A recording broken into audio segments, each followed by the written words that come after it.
Hello everyone, Tmmgamer here, and today I have the pleasure of bringing you another one of my football talk videos. Now in today's video I'm going to be doing the first part of my transfer window series. So basically what I'm going to be doing is running through the table team by team and suggesting players that I think they should sign or areas they need to strengthen, and basically think about, you know, who's going to be buying whom in the window and basically go from there. So that's the aim of this video, and probably at least one more, possibly two more depending on how fast I plow through the teams.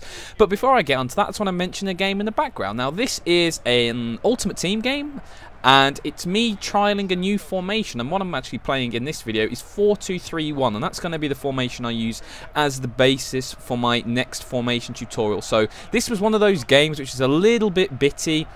Obviously trying a new formation. I actually signed a couple of new players as well. Andre Schürrle's there, just had his first shot for me.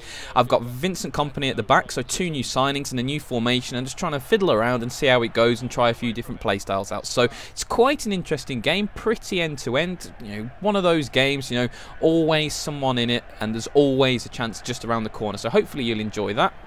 But like I've been mentioning, let's talk a little bit about the transfer window. Now obviously January is the month in the middle of the season where clubs can now sign players again, and it's always a very, very busy time. A lot of people always say, oh, it's very, very difficult to sign players in January because all the big clubs around the world don't want to let their best players go, and then all we see is a massive splurge of money and signings, and players come in from all parts of the world. And you know, that's always going to happen. It always happens, and I'm no doubt it'll happen this season. We've already seen that with a couple of the moves already. But let's start right at the top of the table with Arsenal. Now Arsenal have had an absolutely fantastic season so far, there's no doubt about that. They've got a very, very talented squad as well, but I do think there's a couple of areas they need to strengthen. Personally, I do think they need a new striker, and obviously Olivier Giroud's had a fantastic amount of success this season so far, but yeah, they don't have a huge amount of strength there. They've only really got Nicholas Bentner as a backup striker, and he's been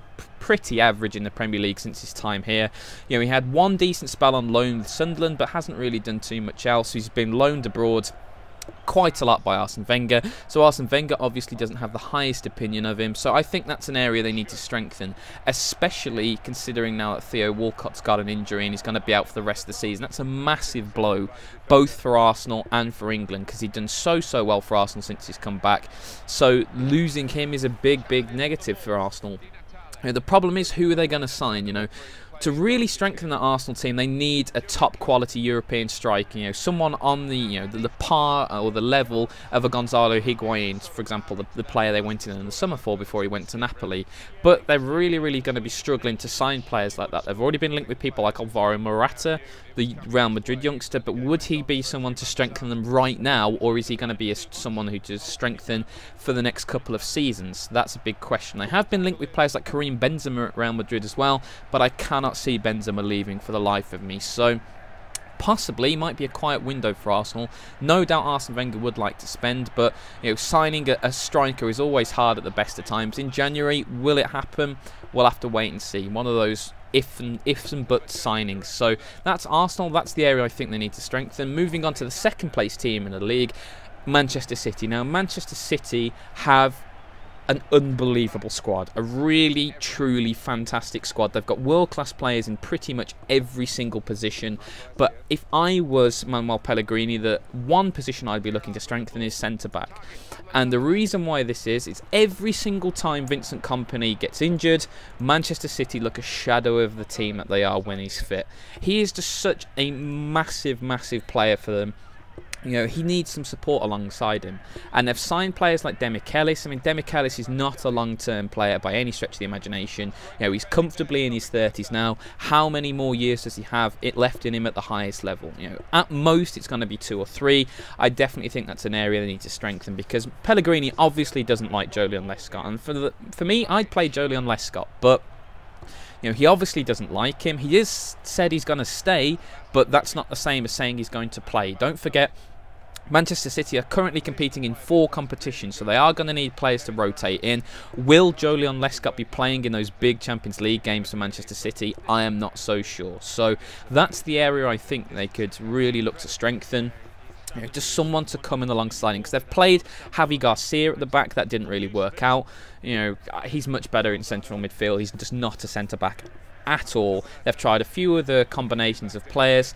You know, Micah Richards is back fit now. He's a good player and someone I've liked for a while, but he's been really, really unlucky with injuries. But again, I still think Micah Richards is better as a fullback, as a backup to Pablo Zabaleta, with the occasional game at centre-half when the needs of the situation dictate it. He's not going to be someone to hold down a place in the Champions League for you at the moment. He might be once he's got his fitness back, but right now I do think they need a centre-back. And for the life of me, for all Man City's money, I cannot understand why they don't just go out and spend 30 million on a Matt Hummels or a Giorgio Chiellini and just fill that gap once and for all and get someone who's going to be a world-class centre-back for 5, 6, 7, 8 years plus and just get him in now. You know, they've spent so much money on all this attacking flair.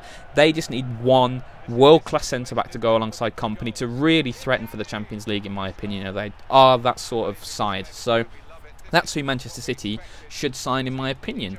Moving down to the third-place team of Chelsea. Chelsea have already made a big signing. They've re-signed Nemanja Matic in central midfield, and I think that's a very, very good signing. Chelsea have needed that sort of talented ball-winning midfielder for a while. You know, they had it in Claude Makelele, then they had it in Michael Essien, but then obviously Essien's gone to Madrid and then come back less of a player than he was. They've got John Obi Mikel, but he's not really the sort of player they're looking for. They want someone the level above him, and you know, Matic, obviously he used to be a Chelsea player, got sold to Benfica and has really come on. And from what I've seen of him, admittedly I haven't seen him too much, but from what I've seen of him, I think that's exactly what Chelsea need. You know, someone who can win the ball in front of the back four and then do something with it. You know, just simple passes, he can get forward. If anyone saw the volley that Matic scored that was in the running for the Puskás Award, which is goal of the season at the Ballon d'Or, you know he's got fantastic technique and attacking ability as well. So he will fit into that Jose Mourinho side, because Mourinho always likes players to be technically gifted, but he wants players to work hard and put tackles in as well. And I think Matic definitely ticks a lot of boxes there. So very, very good signing. The one other position that I think they need to strengthen is striker, because for me, Torres, Demba Ba and Samuel Eto'o have not done very, very well this season at all. You know, the question is though, will Mourinho be prepared to go out and spend money on a striker in January when he knows at the end of the season Romelu Lukaku will almost certainly be coming back to Chelsea? I mean, Lukaku's been on absolute fire this season for Everton. He's a very, very good player, and he's in the mould of players that Mourinho likes up front. Big, powerful, will bully centre-backs, but also technically gifted. He's not just a big lump. He has great feet, he can pass, he can move, he can score goals with his head. Very, very good player. Is it worth going out and spending 35 million on a striker that perhaps in 6 months' time is going to be second choice? That's the question Mourinho has to answer. He has come out publicly and said that he's not looking for a striker in this window, but again, you know, that's just press talk. You know, a lot of managers will come out and say, yeah, we're not looking for signings, you know, trying to keep everything under the radar so they can do their business without it being splashed all over the tabloids, because as soon as a name goes into the papers, that's 10 million added onto the asking price very, very easily. So perhaps he's just being a little bit coy and calm about it at the moment. You know, another player they've been heavily linked with, again, considering how Manchester United are doing at the moment, is Wayne Rooney. But will United sell him to Chelsea in the middle of the season? That's highly, highly unlikely. I think it's much more likely for Wayne Rooney to leave Manchester United at the end of the season, but even then, it's still not something you put your house on. So that's the sort of areas I think Chelsea need to strengthen. Strengthen one already. A striker really would fit that team fantastically well, because they've got so many brilliant attacking midfielders. Having a striker in there to finish off those chances would be a godsend for them. So that's Chelsea done. Move to the fourth place team, Liverpool. Now, Liverpool have had a great season. There's no doubt about that. They are definitely on course for a top 4 finish, in my opinion. I think they're a very, very good team. Areas they need to strengthen. It's a tough one because, you know, Brendan Rodgers has spent a lot of money on young players in the last couple of years. You know, he's spent money on strikers in Daniel Sturridge. He's spent a lot of money on defenders, getting players like Sakho in. You know, where does he need to strengthen? Personally, I think he needs another midfielder, because Steven Gerrard is not getting any younger, unfortunately. His role is always morphing and rotating. Is he going to play in holding role now? Is he still going to be doing the box-to-box barnstorming that he has done for years? You know, that's questionable. Lucas Leiva alongside him as well. Great ball-winning midfielder, but does he have the technical ability to spray the passes? And then you've got players like Joe Allen, who's fallen in and out of favour at the club, and then you've got Jordan Henderson, who's been spending a lot of his time on the right wing this season, which I think has helped him. He's definitely improved this season. But if I was Brendan Rodgers, I'd still be looking for a central midfield player, just someone who can come in, take a little bit of pressure off players like Gerrard, and help create chances. Because if you look at the attacking flair at Liverpool, the Sturridges, the Suarez's, the Coutinhos, that's a great source of goals. If you could add another player into that midfield to spray the passes and create chances, Liverpool would be exceptionally dangerous. I think they're pretty solid at the back, the Scousers as well. Simon Mignolet's come in and done relatively well. Obviously, it was going to be difficult for him to replace Pepe Reina, who was a big fan's favourite at Liverpool, but I think he's done pretty well so far. So I think that would really help Liverpool out. So now dropping out of the top four and walking across Stanley Park to Everton. Everton have had, once again, a very, very good season under Roberto Martinez this season. They've got a few key players who are loan signings at the moment. So players like Lukaku, Gareth Barry in midfield, these are loan signings, so they're not going to be around for too long. Will Roberto Martinez look to strengthen in this window? The players he has brought in as well, a couple of them have been a little bit uncertain. Aruna Kone up front hasn't been particularly fantastic. Obviously, he's had a few injuries here and there, and they've also sold Nikita Jelavic up front, so it wouldn't surprise me to see Everton go out into the market for a striker. The problem with that is there's not a lot of strikers going around in the league at the moment, and will Roberto Martinez have that 20-30 million war chest to go out and buy a real top quality striker? I'm not so sure about that. It wouldn't actually surprise me to see Roberto Martinez go into the Championship and pick up a young, talented looking striker who he thinks he can mould. Someone like a Jordan Rhodes. I could see that transfer happening, because Roberto Martinez is always a manager who backs himself to sign players perhaps a little bit under the radar and turn them into fantastic players. I mean, Gareth Barry's a key example of that. Barry was really dropping out of favour at Manchester City. People were saying, oh, is he past it? What's going on with him? He took a chance on him, and look at him this season. Gareth Barry's been a key player for Everton, and some people have been saying that perhaps he should be in the World Cup squad. That's how well he's been playing. So it wouldn't surprise me to see Everton dip into the Championship for a striker and pick someone, perhaps along like Danny Ings, another good example of a young striker who perhaps deserves a chance in the Premier League. And I can see Roberto Martinez certainly going along with that and picking someone up for 5, 6, 7 million and taking a chance on him. So that's what I think Everton needs. Going down to Tottenham Hotspur, Spurs, they spent so much money in the summer. Will they go out and spend any more this window? Obviously, it's Tim Sherwood's first window in charge of the club, so ideally he'd like to bring a few of his own players in, but he's already said that he's going to be looking to play a few youngsters instead of just going out and spending big money. So it really wouldn't surprise me to see Spurs buy no one in the window.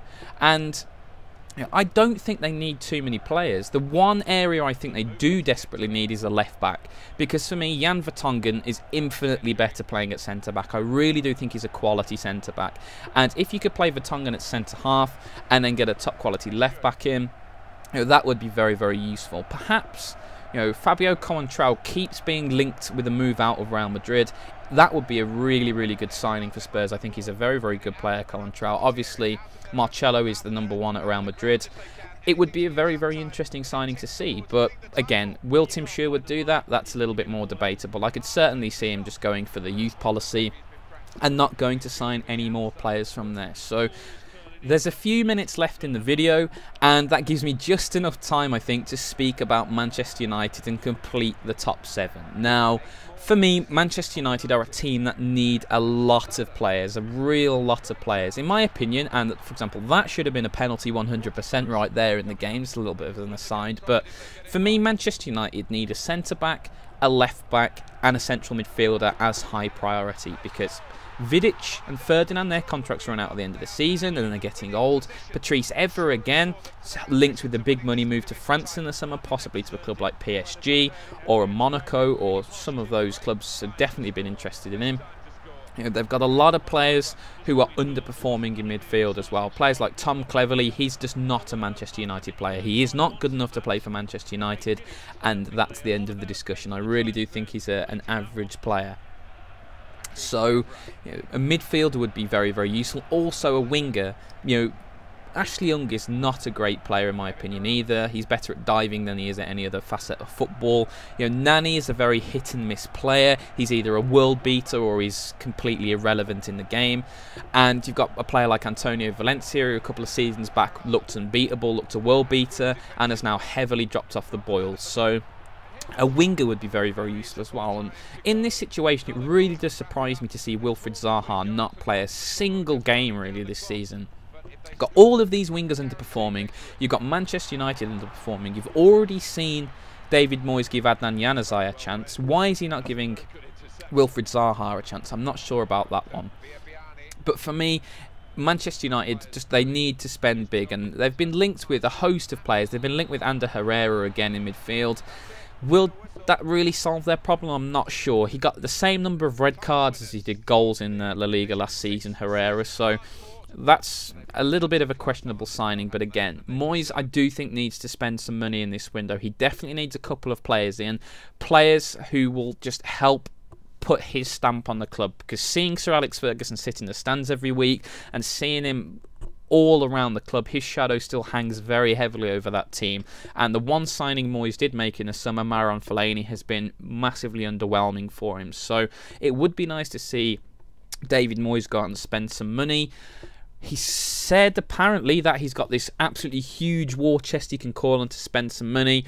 I think they just need to go out and do that now. They just need a bit of flair in midfield. You've got Michael Carrick and Darren Fletcher, two dependable midfielders, but are they, the technically gifted, flair, creative players? And he doesn't seem to like Kagawa. He's played Kagawa wide, he's played Kagawa deep. Kagawa has to play in that number 10 role and then get another midfielder in behind him as a key priority. So guys, that's part 1 of this video series done.